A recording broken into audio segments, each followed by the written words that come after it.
This is Settling for Catan, wherein we explain to you why Catan is wrong, along with probably every game you've ever held sacred through your childhood. We're the foundation for the preservation of Gen 1 Pokemon. You can follow us on Twitter at 5th Gen, not PKMN. You may know us from one of our earlier panels we gave today. If not, Which one? There were 3. I don't know why they gave us so many panels. They're probably regretting that by now. Well, yeah. So if you missed other panels and you want to see them for some deranged reason, you want to see panels we've given previously, or you want to know like whenever we go and eat at IHOP, you can follow us on Twitter because we'll post our videos there because we're filming these. Hi, camera. Everybody wave hi to the camera. It's a Mario. It is Mario. Yeah. But really this panel is the crux of the argument every time we give a panel, which is we'll stop giving panels when you stop being wrong. And believe me, you're very wrong. You're always wrong. So, nostalgia seems to be a big theme with our things, so we want to make board games great again. The problem is, board games are actually pretty great right now, and were never really that great before. So we can't really utilize Trump's 2016 slogan, so instead we're going to utilize his 2020 slogan. There's some hats. Which is, keep board games great, exclamation point. It's key, he has already trademarked that. That is his 2020 slogan, except replace board games with fascism? It'd be better if it was board games, honestly. No, because then I'd vote for him. So, here we have a graph of modern board games. Well, board games published through time. So, the blue is standalone games and the red is expansion packs. As you can tell, the further in time you get, the more board games that have been published by a pretty substantial degree. To the point where we have more expansion packs produced now than we have had board games produced since before 1975. The problem though is that you're not playing many of the newer games. That's kind of what you've been playing. So we have Sorry was made in 1931, Monopoly's 33, Risk is the 50s, Battleship is the 30s, Candyland, I don't know when, but who cares? A lot of these games are possibly older than your parents, and you're still playing them because You've been living in the past. and maybe voted for Trump. Because we have to stick Trump jokes in all our Every videos. time. We always get laughs, except this one. I guess. Sorry. This is slightly. Thank you. So we're going to go into what makes a game bad, and then we're going to go into suggestions for good games. But first, more mechanically speaking or thematically speaking, what makes a game bad, and some examples of games that are common offenders here.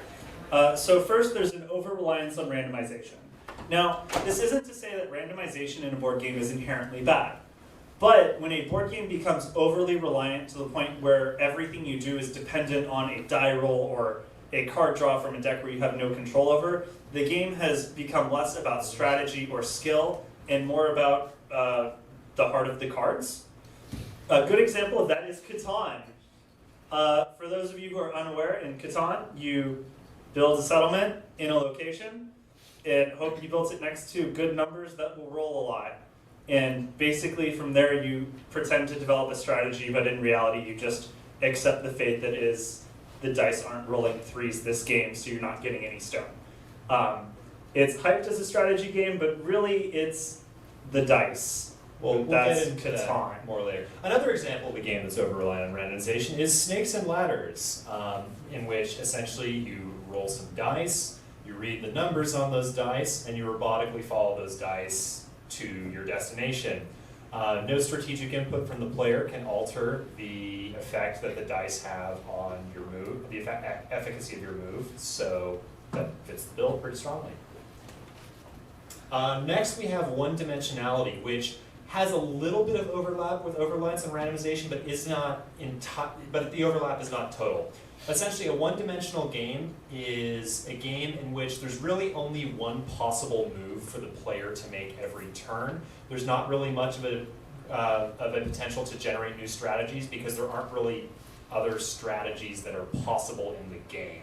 essentially you already know what your turn is going to be before you take your turn because your turn is always going to be the same. There's no other options. A great example of this is Candyland. You draw a card, it sends you to a color, and then you're done. The only decision you ever have to make is whether or not you enter the Gumdrop Forest. I actually really liked entering the Gumdrop Forest as a kid. I mean, I just liked gumdrops. I can Man, agree with that. Huh? I can agree with that. Yeah. See, now I'm hungry. Does anyone have any chicken nuggets I can have right now? That would be fantastic. Okay. Why is this in here? Because the slideshows know me and I love chicken nuggets. Okay. Yeah. I don't think that's how powerful. This doesn't even have internet. Bluetooth. This does not have that. Okay. You know what? Chicken tooth. Okay. Russia did it. Another example of a game that is very one-dimensional is, of course, Snakes and Ladders. Because as mentioned before, you roll dice every turn, you robotically move your piece exactly that number of spaces, and when you land on a space that has a snake, a ladder, or none, you move down, up, or not at all along the board. And there's no way for you to come up with a strategy to change this because your move is the same. You can write a Python script that will play the game for you, and it wouldn't even be that difficult. Or better than you at the game, because that's impossible. Next, we have lack of coherent theme. Now, a lot of times you can have a game with a theme that ultimately doesn't make sense. We'll go over a lot of those later, but basically it's like, well, we're going to take over the world, but why are we using, I don't know, plastic figures? Or something weird. A good example for that is Sorry, where you are effectively going around beating up your opponents just to passively aggressively say sorry. You could much more easily play this game by leaving a note on the fridge saying, hey, I forgot to buy some milk, or hey, why'd you drink the last of the OJ? Much better version of sorry, and you might get some OJ out of it. There's And also he might not kill your wife. Snakes and Ladders. Because, like, when you get down to it, what are you even trying to do in Snakes and Ladders? Like, why are there snakes? Why are there ladders? Why are you sliding down snakes? How are you sliding down snakes? That doesn't make any sense. Are you a bunch of kindergartners trapped in a snake pit? Why are there ladders for you to escape from the snake pit from then? Why aren't there snakes on the ladders? I've had snakes. They love ladders. They really do. Some people just have weird fetishes, man. What can we say? This is true. I mean, coming from the guy with the gimp mask, How you doing? God. I'm fine. Alright. A little worse now. You get used to that. I'm Very sorry.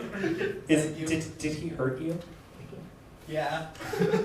You can confess to the camera. It's okay. I wish. This is a safe space. The It's NSA not may or a may not be safe watching. space. I mean, they already hacked our computer. The last thing that makes a board game bad is requiring pasta water. I can't tell you the number of times that a family game night has been ruined when I have a new board game that I picked up from, I don't know, CVS or something. That's where I bought my games when I was a kid. Rushed home, looked on the back. Garbage taste. I did when I was a kid. I was dumb. We were all dumb when we were kids. But you look on the back of the game and you see batteries included, and then your heart sinks when you see the words requires pasta water. Now, an actual example of this is the Campaign for North Africa, which, if you're unfamiliar, is a game that has a rulebook over 1,000 pages long, wherein if you play as the Italians, you are required to have water to boil your pasta in to feed your troops. Or they starve. Yeah. Again, this is real. Google it. Another game that requires pasta water is Snakes and Ladders. This is also real. Google it. Sometimes when you're just not feeling like a game that requires any strategy, so the aforementioned one-dimensionality doesn't matter, you just want to robotically roll some dice and move your pieces, and that's fine. But the problem is you can't just do that when you're playing Snakes and Ladders. The rulebook also dictates that you have to have a boiling pot of pasta water sitting around, and that just ruins it for everyone. So, now we're going to go into games. This is Monopoly. Specifically, popular games that need to be less popular. More accurately, this is a lot of Monopoly. And somebody once told me that. We put the Smash Mouth lyrics in the slide. So Monopoly is, when it comes down to it, a roll and move. You roll dice, and you move that many spaces, and you buy a property, and that's pretty much it. They've Markov chained the game out, so you actually know the probability of landing on any specific space, given where you're at, each turn for perpetuity. Another issue with Monopoly is, despite its simplicity, no one actually knows the rules to Monopoly. Parker Brothers actually operates a 24-hour hotline, especially during the holiday season, to explain the rules of Monopoly to people who call in to ask. And the most common questions they get are, how do auctions work? Do you get money for landing on free parking? And can you collect rent while you're in jail? The answer to which is yes. Newsflash, reading isn't that hard, people. This is all explained in the rules. You need to be less bad at this. The game's theme is pretty incoherent. You are at the core a tycoon, but in reality a beggar, because while you're acquiring a lot of property, you keep paying rent to stay at other people's houses when you own something just a few blocks down. That makes no sense. The other issue with Monopoly is that because you can collect rent while in jail, and you never have to pay rent while in jail because you're living off the taxpayer's dime, jail is actually the best place to be at the end of the game once all the property's been bought up, because you never have to pay any rent. This is actually why no one went to jail for the 2008 financial crash. It's not because the government has been government regulatory agencies have been captured by financial interests. It's because the government is actually extremely genre savvy, knows that jail is overpowered, and they don't want to give that much power and money to, financial executives by putting them in jail. Yeah, that's Monopoly.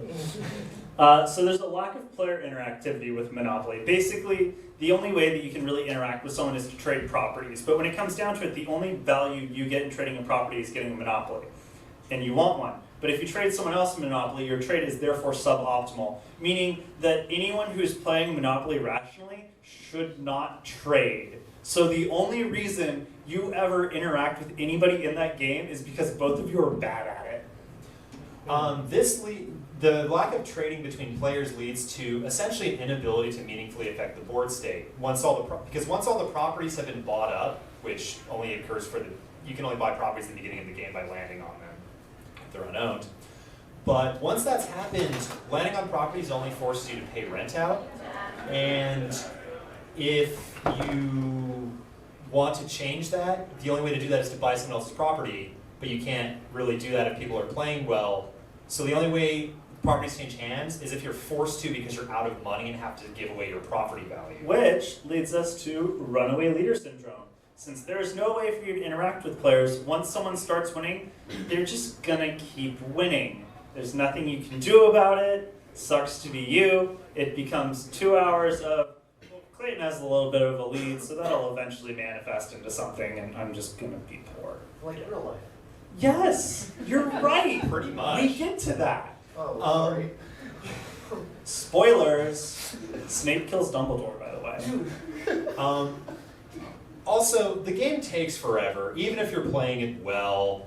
You know what's worse than playing Monopoly for 2 hours? Playing Monopoly for... Oh, player, I want to change, yeah. You know what's worse than playing Monopoly for 2 hours is playing Monopoly for 1 hour and then watching other people play Monopoly for an hour. Actually, now that cell phones are a thing, I think that's better. Well, you know. There's also the fact that Monopoly takes too long, even if you're playing it properly, which wouldn't be a problem if it were fun, which we have already proven is not the case via this slide and that slide.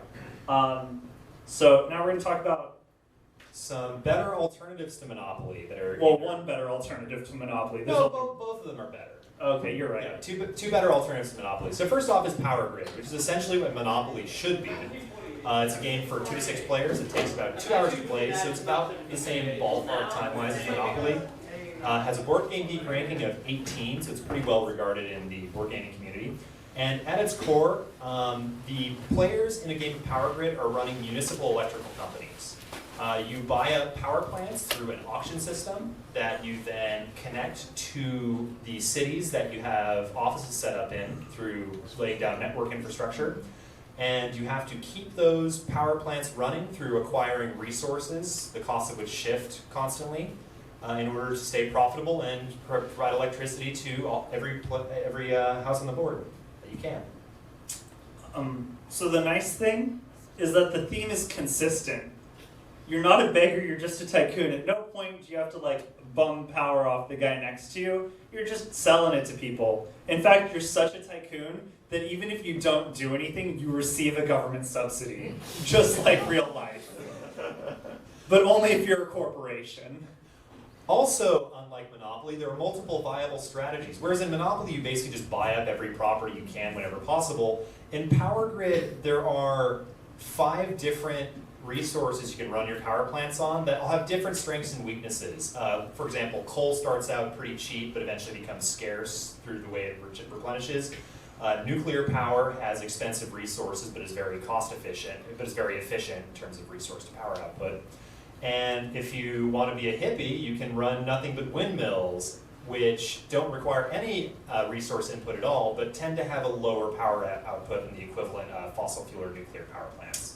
This leads to a dynamic resource market. If I start buying coal, that makes it more expensive for not only me, but everyone else thereafter. So if everybody uses coal, it shorts the market and nobody wants to use coal anymore, and they start going for oil or garbage or uranium. So in addition, you can't like buy everything, and even if you could, it would be suboptimal. This actually makes the auction system a lot of fun and very interesting, because if you know that a lot of people are in coal and there's a nice oil plant that comes up for auction, you know there's going to be a lot of people gunning for that oil plant because they want to get out of the coal market as fast as they can so they don't bankrupt themselves trying to run their power plants. Which leads to a lot of strategic bidding by people who don't actually want to buy the power plants, who just want to hike up the price for everybody else until they accidentally get stuck with the oil plant, in which case they're stuck with, it's fun for them. The game also doesn't really have a runaway leader syndrome.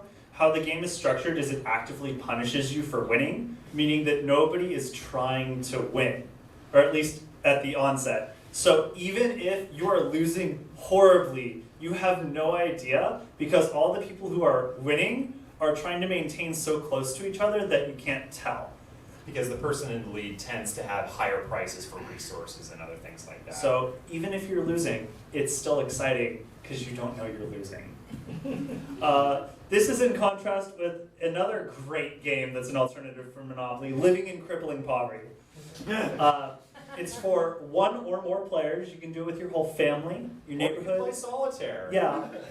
It takes about 68 and a half years, varying on country of origin, gender, and other factors. Its board game geek ranking is 0.01, which is either really good or really bad if we're talking monetary value.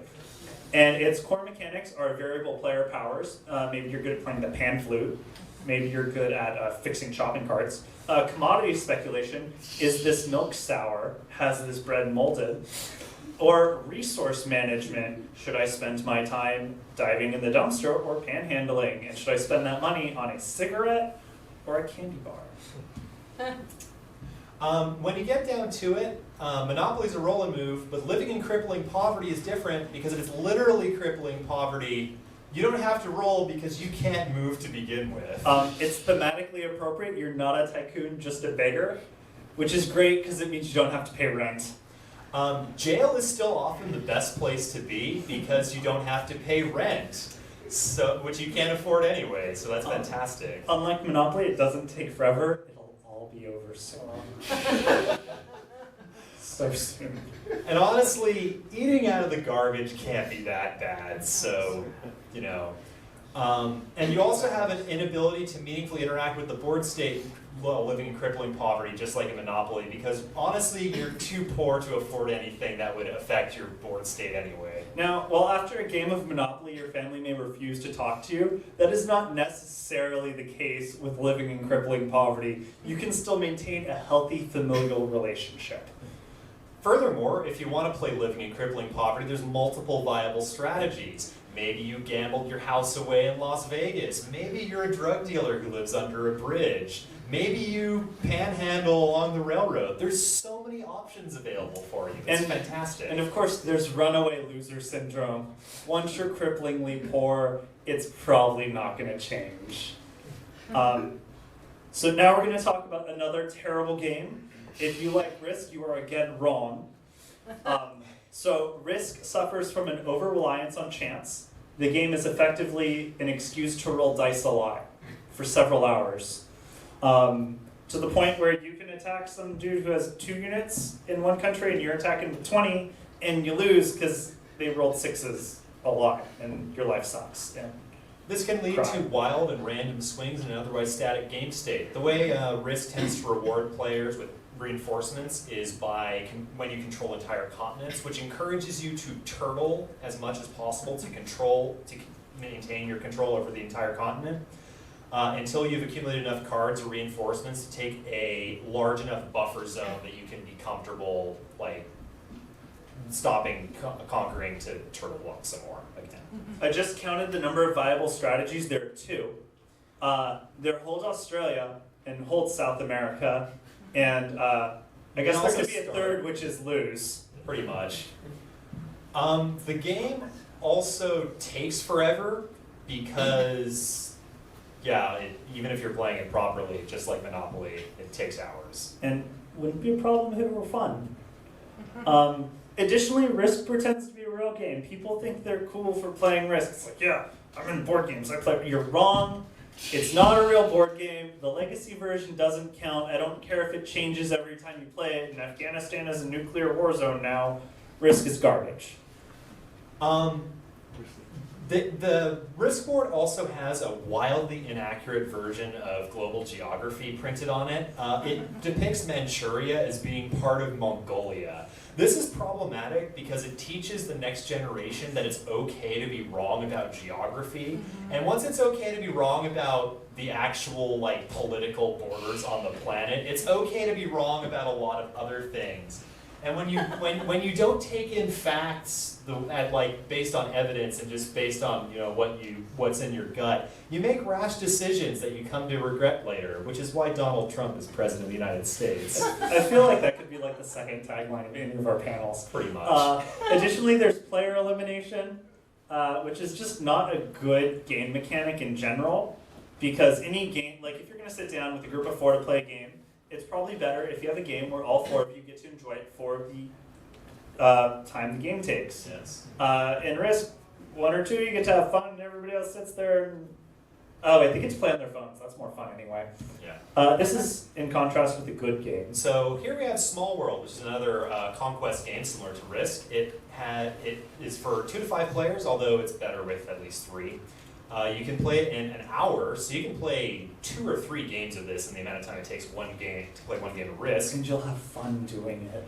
It has a Board Game Geek ranking of 149, and at its core, like I mentioned earlier, it is a conquest game. You're commanding an army to conquer territory, aided by various fantasy powers that you have at your disposal, because it's kind of a fantasy-themed game, which you then use to control more territory.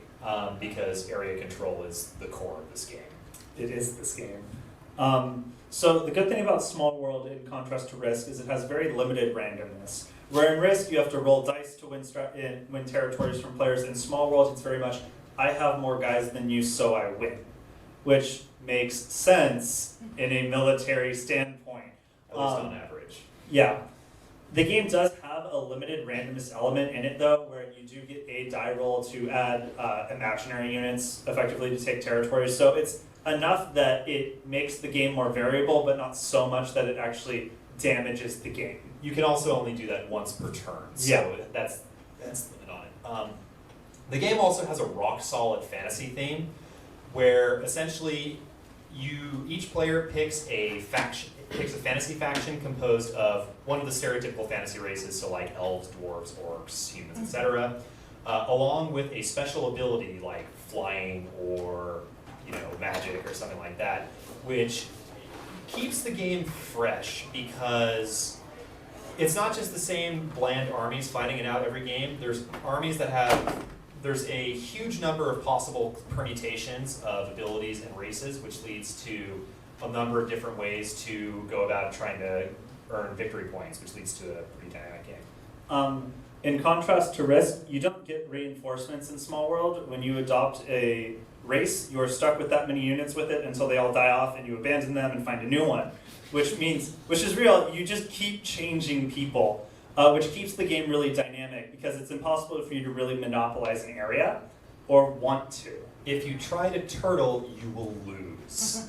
It heavily disincentivizes turtling, unlike Risk. It's also not nearly as annoying as that one Disney ride. Pictured here. There's no music playing unless you choose to have music playing. And even if you do, you are allowed to wear earplugs. And if you get bored, jumping like away from the table won't drown you. Also, it's not guilty of false advertising. The world is indeed small because the game fits in the box. This is another real board, like quality Risk replacement we have is actually fighting in real wars. This can be anywhere from 2 to 7 billion plus players. There's some serious variability in game length, which is interesting. 6 days to over 100 years. The board game geek ranking is AK-47. And the core mechanics are area control, which countries you take over, player elimination, which heads of state you assassinate, and of course, pasta water. If you're playing as the Italians. Yeah. So there's no dice in this game. It's entirely skill-based. If your gun jams, that's your own fault. Also, teamwork is absolutely essential if you want to win at this game. You can try to go it alone, but if you can't work well with your division, you're going to be captured or worse. Also, if you're playing at the country level, before you you go about starting wars, you have to get together a coalition of the willing. Because if you go it alone, you wind up with some wind up in a sticky situation. You might get stuck in a rock for a long time, and then that just leads to all sorts of problems. It doesn't take forever, especially if you forget to wear a helmet. Yeah, that'll speed it up. Also, Manchuria was part of Mongolia when Genghis Khan was alive, which shows you that this game has a fanatical devotion to geographical accuracy, which is just great. It's a good influence for the children. It also means that it is a legacy game, much like Risk Legacy, except good. A benefit is most wars are real, versus Risk, which is kind of a fake. Like, who decided that Australia and India and like UK were like one alliance that worked together? That makes no sense. These are real wars with a few exceptions, like the war on poverty, which, I mean, there's still poor people. Yikes. I don't know if we were trying to give them money or get rid of them. I mean, I hope we were not trying to get rid of them. That'd be kind of messed up.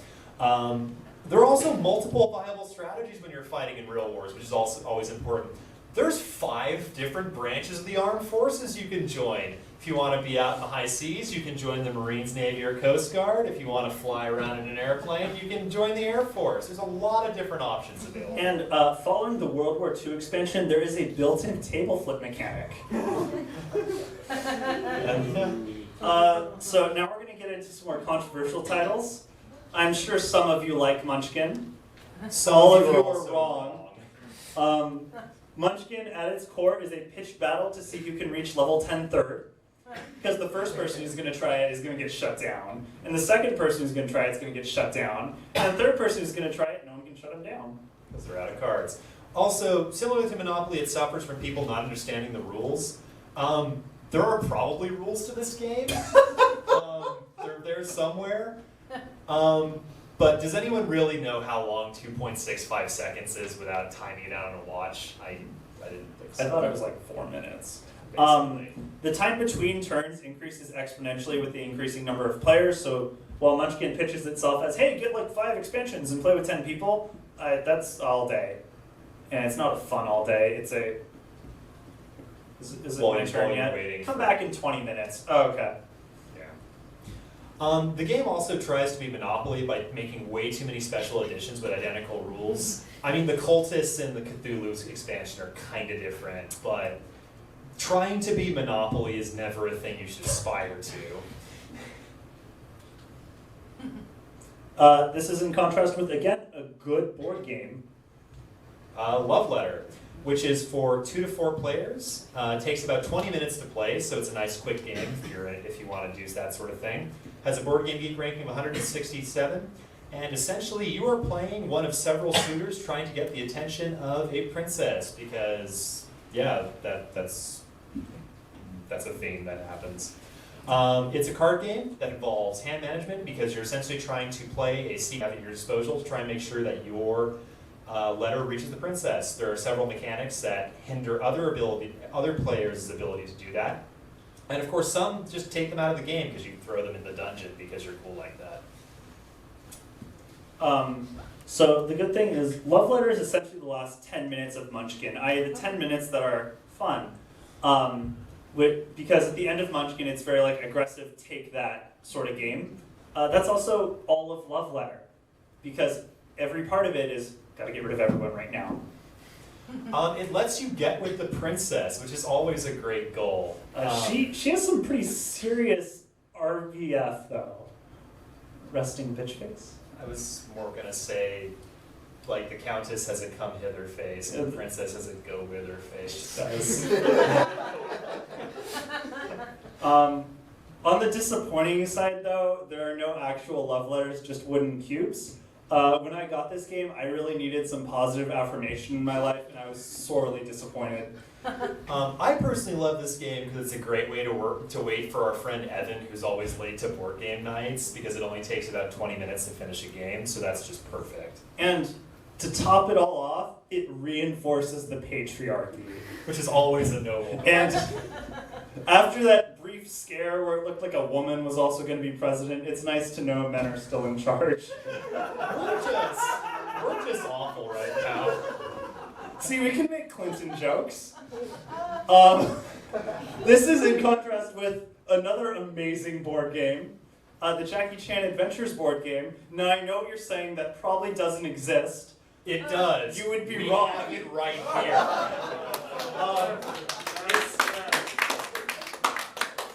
It is for 2 or more players, as per what the box says. We're not sure how long it takes because we haven't opened it yet, because we're kind of afraid that when we open it, it's going to be like an Indiana Jones and it's going to melt our faces. But we're certain it'll be the best time of our lives.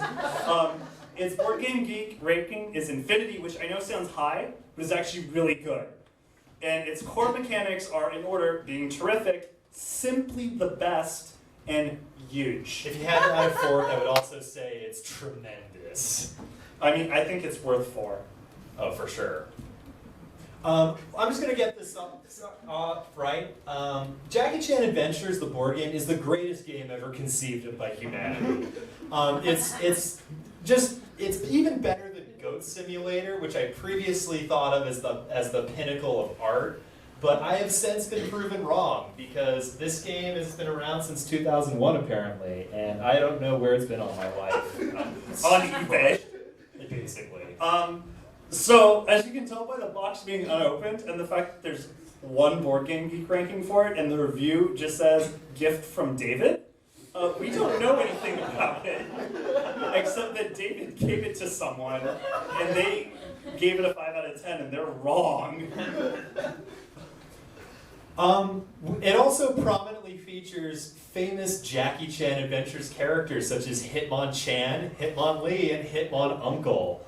It also features less prominent Jackie Chan Adventures characters like Embor, pictured up there.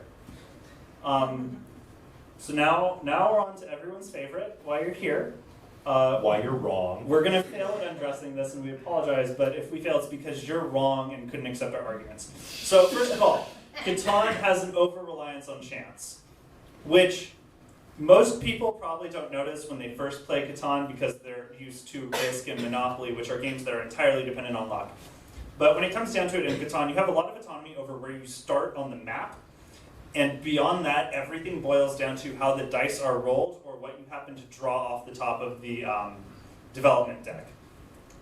Neither of those things you have control over. So your game input is, I build a road. I hope I roll a 6. I did not roll a 6. Like Monopoly, the game also suffers from runaway leader syndrome, because the person who starts out doing well, getting the resources they need to pull ahead in the game, tend to keep pulling ahead because those resources let them build settlements first, which makes it easier to get more resources, and it kind of just snowballs from there. On top of that, there's also not a lot of good mechanisms to sabotage the player who's winning. You can move the thief onto a resource node that negatively impacts them, but that's not a very selective sabotage mechanism, because that also impacts everybody else who's using that resource node, which, if it's a good resource node that's been helping them, it's probably been a lifeline for other players. So. There aren't really strategies as much as ways to win. If you go into Catan going, I'm going to win via X strategy, you're not playing it right. You go into Catan going, I'm going to try to get ore. It didn't work out. Guess I'll do something else. How are the dice favoring me today? They aren't. I'll just cry again. Pretty much. On top of that, the resources are not at all balanced. Wheat is God. Wheat lets you build settlements. Wheat lets you build development cards. Wheat lets you build cities. Everything good that you need to build in the game requires wheat. Also, clay and wood are essentially the same resource, because everything you need clay to build, you also require wood for. So you could essentially just replace clay with more wood and require 2 wood to build settlements and 2 wood to build roads, and it would essentially be the same game. BuzzFeed wrote an article about it. That's self-explanatory. Yeah. It also encourages getting stone and getting stoned and getting stoned with like actual rocks. This isn't Saudi Arabia. You can do this. Casuals think they're nerds for liking Catan. This is a problem. Catan is a cultural codifier, in that you find people who are like, I like video games because I play Mario Kart, or I'm totally into anime because I watch Bleach. They're not. They're fucking casuals. This is the Bleach of board games, and we don't mean the beverage. Which is nutritious and delicious. On top of that, with the classic wood for sheep joke, the game encourages bestiality. Wait, that's a good thing. Yeah, you might be right. Like, we should just move on. We should move on to Roll for the Galaxy, which is another game that is essentially a civilization builder like Catan. I think that's where the similarities end. Well, you also roll dice. Oh, okay. But it manages to be strategic dice rolling somehow. It's for 2 to 5 players, takes 45 minutes to play, and has a Board Game Geek ranking of 44. At its core, Roll for the Galaxy is where you roll dice. Lots of dice. So many dice. But these dice that you roll, you have a limited pool that you're allowed to select for your next die rolling phase from a separate reserve that you can draw from. These dice have different colors and different sides on those dice, which result in different player powers that are activated when those die are rolled. This can change the order of the phases in the game, and also leads to a situation that I can only really describe as dice economy, which is the only game I've really been able to apply that label to. Basically, it's smart with the dice. The similarities it has with Catan is we open it up and someone says, is this like Catan? But that's what people always do whenever you show them any new board game. So we figure it's appropriate. Pictured are the dice. There are a lot. You build a civilization with them, in fact. And the difference with Risk, where you roll 3 dice and it's annoying, is in this you get a little cup. And you put the dice in that and you get to shake it. It makes a really satisfying sound. It feels good. As I mentioned earlier, they also managed to make dice rolling strategic. You accumulate, as you build new settlements and build up your empire in the game, you add new dice to your reserve. And your income in the game dictates how many dice you're able to roll during the course of the game, of which you have to carefully select which dice that have which sides on them you want to use to activate the turn phases that you need to finish to do well in the game. It's one of the only games I've seen that has actually made dice rolling into a strategic endeavor, which is pretty impressive considering how random dice rolling usually is. Now, it's a very highly educational game. Because basically what you're going to do is you're going to be settling planets, And what I learned very early on is that the universe is full of abandoned penal colonies. Nearly every planet in the game is an abandoned penal colony. What happened? Is this alien? We're gonna go back to the point where we talk about how there's so many dice you get to roll. It's exciting. This is especially near and dear to me because I used to play orcs in Warhammer 40k, so I know how satisfying it is to roll a literal bucket of dice when you make your move. But this allows you to do that without spending hundreds of dollars on Games Workshop miniatures, which is always a plus in my book. So it gets bonus points just for that. This brings us to our final alternative game, Drinking Bleach. Much better than Catan. Oh, so much better. So, if you can't find someone to play a board game with, or they want to play Catan, or you just have a group of people, you can recommend Drinking Bleach. Of course, for those of you who are unaware, don't drink bleach, it's bad for you. Please don't actually drink bleach. But it's for one or more players. It takes 10 or 20 minutes, depending on how you're playing. Its board game geek ranking is 74 volumes, but ongoing. And the core mechanics they're pretty simple. Pick up and deliver. Don't drink bleach.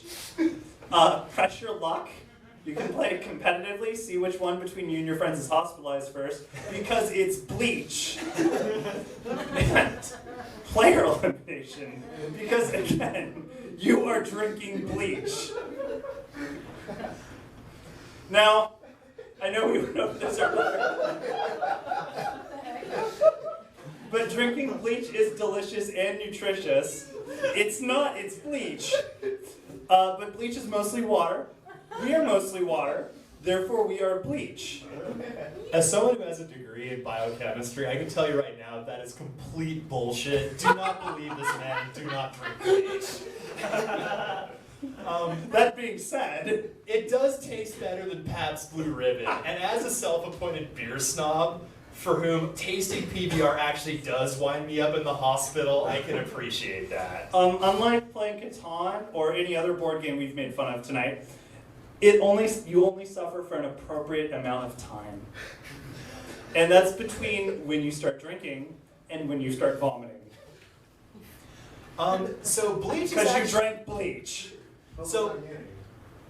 No, you don't. Yeah, You have an immunity? yeah, I would immunity to bleach. I drink like 2 gallons and it's fine.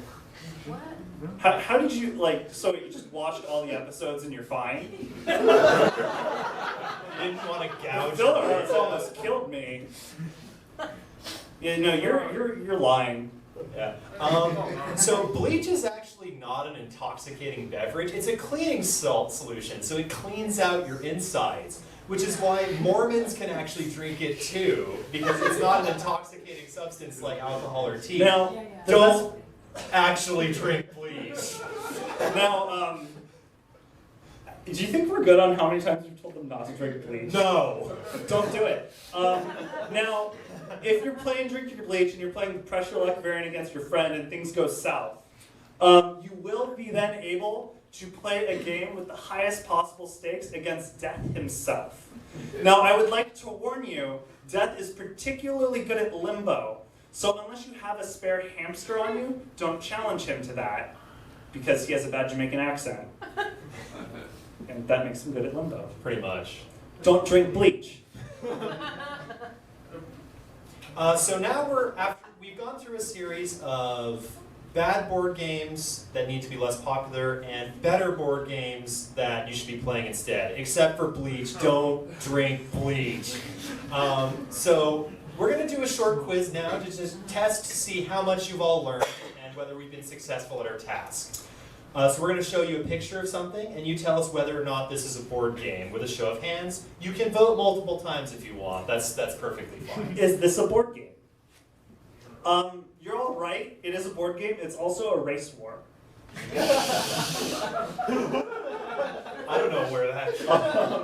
Okay. And judging from an image of it on the bottom corner, it looks like the Blue Lives Matter people are going to get upset. Chess is a solid game, though. Oh yeah, chess is great. Chess is great. It's a classic. It's one of the older games that's actually good. That can go. Pretty much. Is this a board game? Are you saying yes? Yeah. I mean, you're wrong and you're right. The two of you who raised your hands are wrong. This is actually Candyland. See, it's a lollipop on the ground. Let's explain the joke. Which we previously explained suffers from one-dimensionality and is not a board We'd game. also like to tell you not to eat Candyland. Or all- drink bleach. or play Monopoly. They're all equally toxic. What? Living simply poverty. That's okay. You're probably doing that anyway. Now, is this a board game? Yes. It kind of wanted to be. Jackie Chan Adventures. This is a board This is a game. board game. You're right. Hold it up. This is Toru from Jackie Chan Adventures, the board game. In case you haven't seen our earlier panels, this is Inside Baseball from our 5th Gen is in Pokemon. We have canon in, like, he knows what it is and that's it. God, we have like a fandom. We should stop. So, Is is this a board panel game? about it? Is this a board game? You're right or not? We're not Maybe. sure. So this is. It's the campaign for North Africa. We're not actually sure if it's a board game because we haven't finished reading the rules for it yet. Because like I said, it's 1,000 pages long and the game board is larger than a small child. And I just don't want to have to boil pasta water. Basically. So, finally, is this a game? No. This is Snakes and Ladders. Here we have a snake eating a crocodile, which is nature's ladder. If you are unfamiliar, the crocodiles are nature's ladder. You can go drink some bleach. Please don't drink bleach, it might hurt you. The Will crocodiles, hurt climbing you. on crocodiles are fine. They're the ladders of the animal kingdom. So with that, we're mostly done. So, first of all, I'd like to point out that Cards Against Humanity also isn't a game, but we had to cut that for time. It's not a thanks, it's a statement of fact. If you disagree with us, I mean, maybe we can take a couple questions before we set up for our next panel. We'd also like to thank Klaus Truber for designing Catan, thereby inspiring people to make better board games that you should actually play. Thank you. We'd like to thank Italy for inventing something that can be cooked with pasta water, because it's nice that we can finally use it for something. Other than ruining board game nights. We'd also like to thank Board Game Geek for guiding the way. And finally, Cardinal Industries for creating Jackie Chan Adventures board game, which, as you can see, is the pinnacle of art. This is the best $37 I've ever spent. So, that was everything. Okay.